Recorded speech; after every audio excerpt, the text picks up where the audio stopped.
One thing I want to talk about here, a South Carolina bill that has been introduced, which would punish abortion with death. The death penalty for abortion. Right. Now, last June, when Roe versus Wade was overturned, a lot of people out there, who were trying to calm everybody down, kind of gave us this line saying, like, well, okay, it's just going to go back to the states, right? And if you don't like it, you can just go to a different state and you can get one. Okay. And it's got nothing to do with religion, all this other crap, and it's just because, it's a states' rights issue, right? Which is, of course, that is the moniker that conservatives and bigots and things use to kind of, hide behind, right? States' rights. Oh, the Civil War wasn't about slavery, it wasn't about racism, it's about states' rights. It's the same kind of bullshit excuse, right? Because they don't really, remember, these people don't actually really give a fuck about states' rights. And their sort of actions after Roe v. Wade was banned, and their attempts to ban it nationwide and to prevent women from getting abortions, even if they go to other states, lays that out, exposes that fact, right? They don't really give a shit about states' rights. They care about enforcing their will on everybody else. So we have this bill, there's lots of different bills out there in various states, that would, for example, fine women who go out of, try to fine or imprison women who go out of state for abortions, right? This is a very disturbing development, though, because this is in South Carolina, a bill introduced by, his name is State Representative Rob Harris, who is, of course, a Republican, introduced this bill to treat abortion the same as you would treat homicide, right? And that, of course, would mean that if you went and got an abortion, then you could potentially get the death penalty for that, right? Death penalty for the woman and also for the doctor who performs the abortion. Both of them could potentially be charged with homicide. Treating a. So this is very disturbing. It treats a fetus, right? A fetus, giving them the exact same rights as a full-fledged human being. Now, should fetuses have rights? Yes, no, maybe. That's a debate we can have. I personally think no. I think that you should not be charged with murder if, unless it's attempted murder on the mother, because any attempted murder on an unborn child would necessitate an attempted murder on the mother, right? I don't believe, for example, if you shoot someone who's pregnant, that you should get 2 life sentences, right, instead of 1 life sentence. That doesn't make any sense, right? Now, that's a debate that people can have because some people may think, well, no. I mean, if he's trying to, if your attacker is trying to kill a baby, then maybe that's some special thing. I don't know. We can debate that, right? What I don't think we should debate is that if a woman wants to terminate a pregnancy for whatever reason, that that should be treated the same way as homicide. That is 100% ridiculous Christian conservative BS, in my opinion. Right? No, people should have the right to plan their families. And that sometimes includes not having children when you are accidentally pregnant. Right? That is nobody's business but the mother's. And, I would even say not even the father's business, really, because ultimately she's the one that's got to bear that burden, right? I would say the final choice is up to her, and with some input from a doctor, right? Maybe there's medical reasons behind it, where she can and can't get one, whatever, right? But that is her business. I think the state has no business poking their nose in it whatsoever, right? Representative Rob Harris doesn't think so. So here's the thing, right? There's a quote from him that I've got. This is Rob Harris talking about the fetus, the unborn child. If we call it a life and define it as a life, then why should anyone, not just mothers, why should anybody be able to take that life? If it's life, it needs to be protected like any other life. So that's, of course, we all kind of knew that's where this was going in the first place, right? See, first they take away the right to actually do it, and then they punish anybody, you know. First they just take it away, oh, you get a fine or whatever, right? Then they start throwing people in jail for it, you know. It's all just little steps towards a conservative Christian, theocracy, right?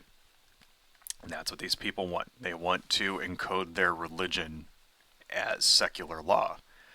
And here's the thing. Well, what if it's not your, what if you don't follow that religion, right?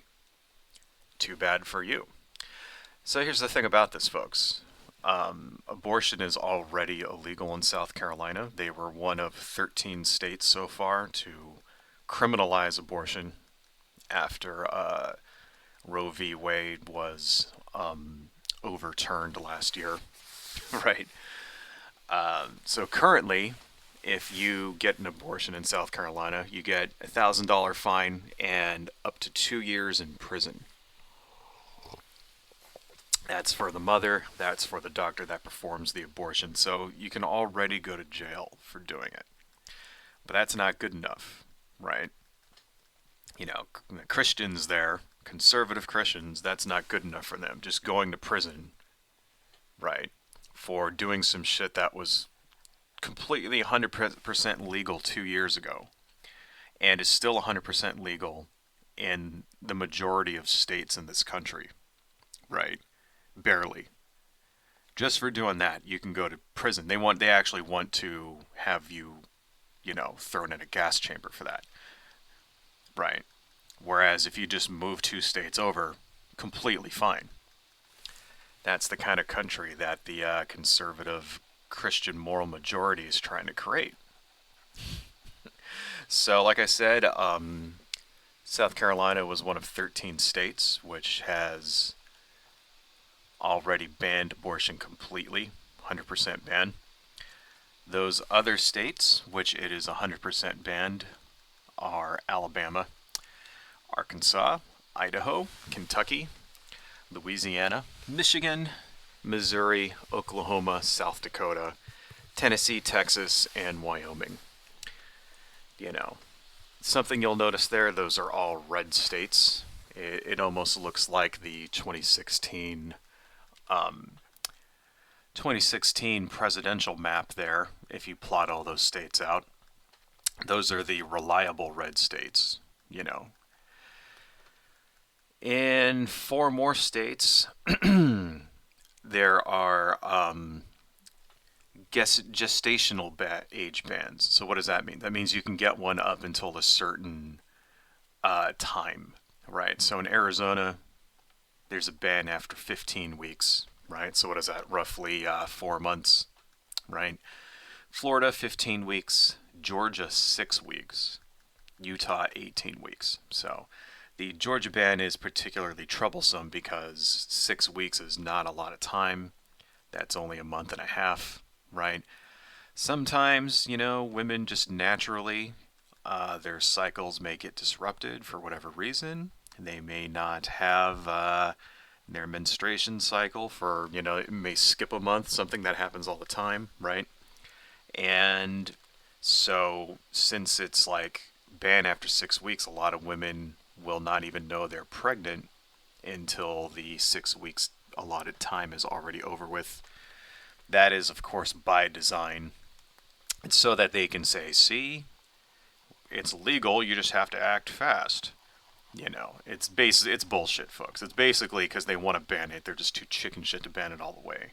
Because they're afraid of, the backlash at the polls. Right? make no mistake, in those states there are efforts underway by conservative policymakers in order to ban it completely. There are two states in which, let me just go ahead and keep that open. There we go. Sorry, I have very limited real estate on my screen here. There are two states which it's still legal, but there are actually no abortion providers left in the state, right? That's Wisconsin and North Dakota. So you could legally still get an abortion in those states, but all of the abortion clinics have been run out of town for whatever reason, right?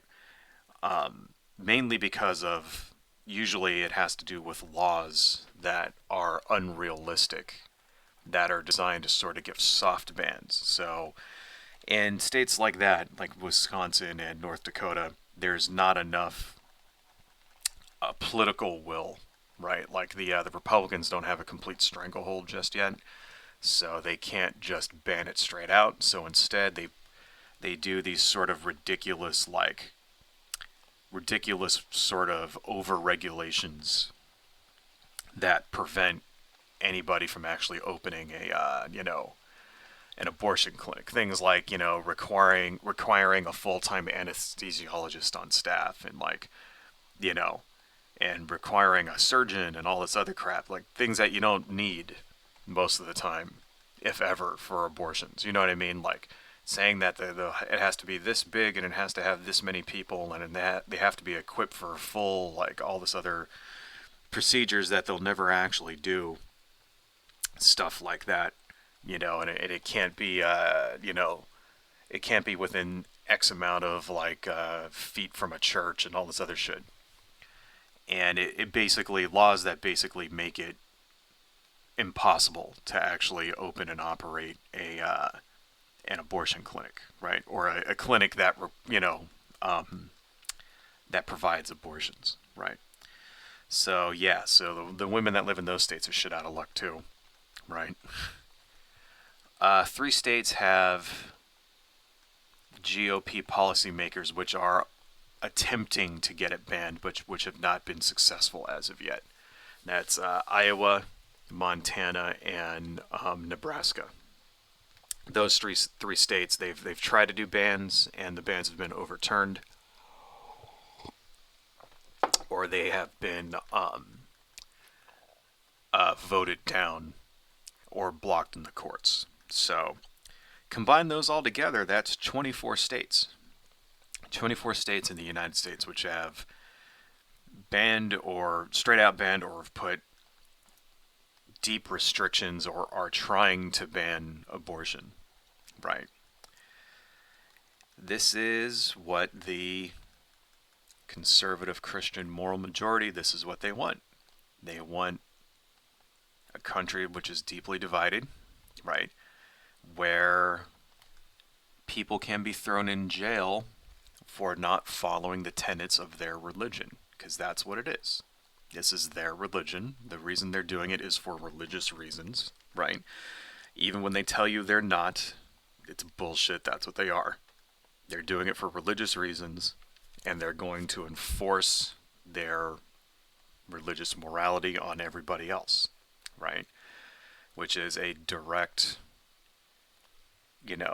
spit in the, that's basically taking the Constitution and wiping your ass with it. It's spitting in the face of our founding fathers, right?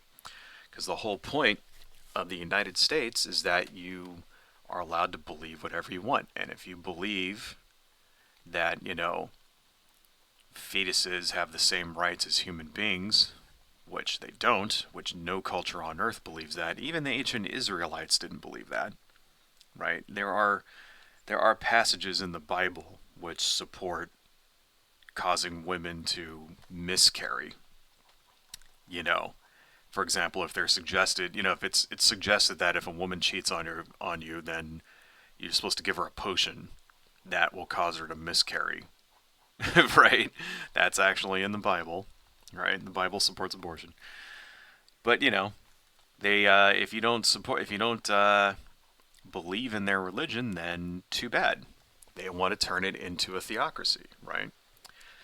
The thing is, folks, we already know what a theocracy looks like. I mean, we already have countries on this earth right now, right, where people are forced to obey arcane religious tenets, and if they don't, they get thrown in prison and they get killed.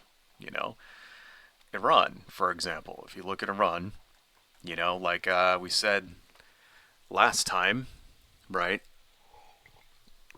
I think I mentioned this last time, but it bears repeating. There was a story that was very recent about a couple in Iran who did an Instagram of themselves dancing, and they went to prison for 10 years, you know, for dancing and putting it on the internet. Prison, 10 years, right? There are thousands and thousands of women and just people in Iran who are fighting back now, protests about being forced to wear headscarves, right? It doesn't even say in the Quran that you have to wear a headscarf. That's just a cultural thing, right? But the religious police in Iran have decided to enforce that. And if you don't, if you go outside without a head covering and you're a woman, you can go to prison, right? The whole thing with all these protests there started with a young woman, a 22-year-old, I think she was a Kurdish woman in Iran who was like didn't have her headscarf on and got caught by the morality police and beaten and killed, died in custody, and that's what caused this huge thing that's going on there where people are protesting now, right? Somewhere in the area of, I think they said something like 15,000 people have been arrested there during these protests. It doesn't look like the protests have worked. It looks like they've managed to crush them. Although you still see stories here and there online, it doesn't look like it's as you know widespread as it was. It looks like the government won there, and that kind of goes to show you, like, once these people get in power, it's very, very hard to get them out of power. You know, like, it will usually take a bloody, violent revolution, right? Because these are people that think that, you know, they're like fighting for God, right? And like all authoritarians, it's what it's really about is money, but you know, and they won't go quietly and they won't go easily. So and it just kind of goes, there was like, I mean, what, last month, hundreds of thousands of people in the streets in Iran protesting. Has it changed? Has their government been deposed? Have they relaxed the laws on headscarves?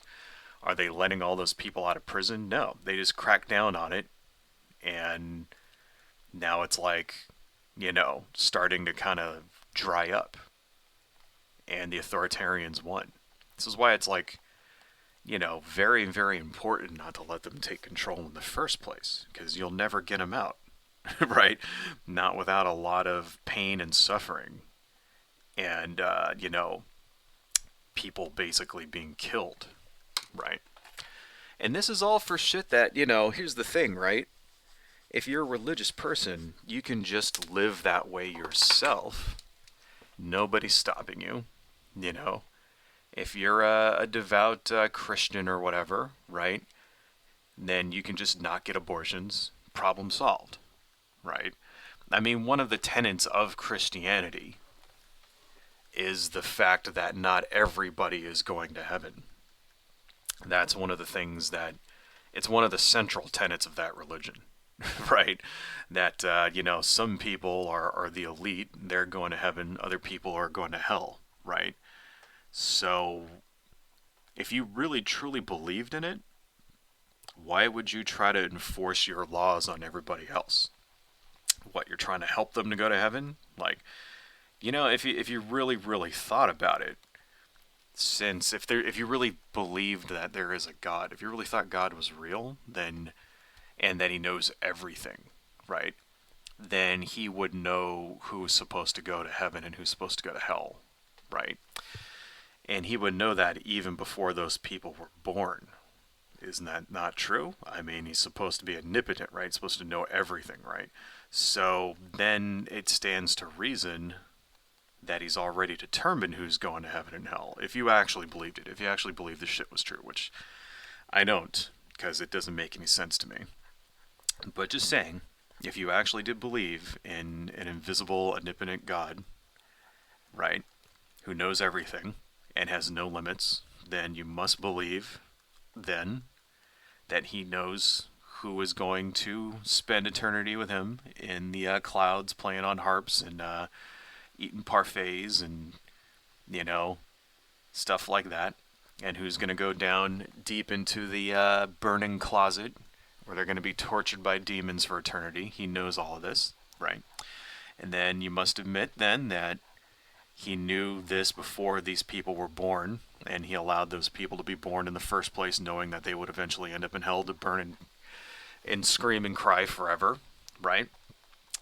And if you believe all of this, then it also stands to reason that nothing you do will help that person avoid this fate, right?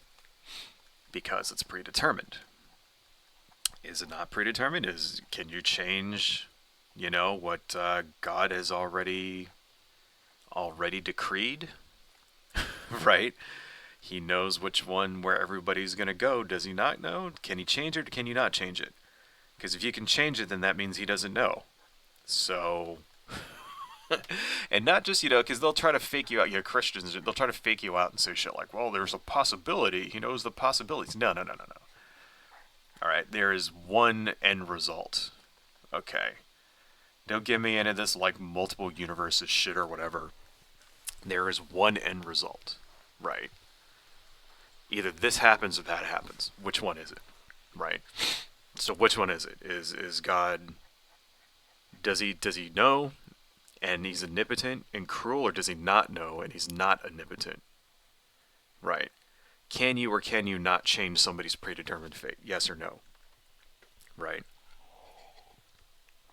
If you really believed in all of the dogma, you would have to say no. You would have to say it has to be this way. So nothing you do will change this fate for anybody, right? So why the hell are you trying to enforce all of these laws on people if it's not going to actually end up saving their souls, right? And because that's the thing, folks, it's not really for the benefit of anybody or for the benefit of society or whatever they say. You know, they always give these excuses saying that we're trying to, make society clean and wholesome and make it conform to God's will, and that's the only true morality. No, no, no. It's not about any of that. It's about enforcing their will on everybody else, right? Because they're authoritarians, because that's what they want. They want to enforce their will on everybody else, right? Because it makes them feel good.